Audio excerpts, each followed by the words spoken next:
في البداية كانت مجرد فكرة صغيرة غير واضحة وممتلئة بالتساؤلات. كنت أحاول أن أفهمها، أبحث لها عن طريق، شكل، معنى، وأحيانا كنت أضيع ليس لأني لا أستطيع بل لأني لم أكن أعرف من أين أبدأ.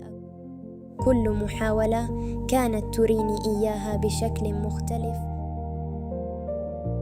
وبينما أنا أبحث وجدت أداة من أدوات الذكاء الاصطناعي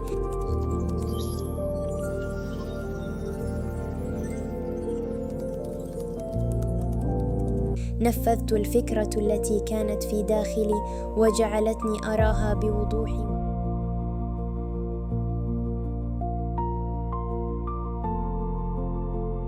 هنا اكتملت القصة.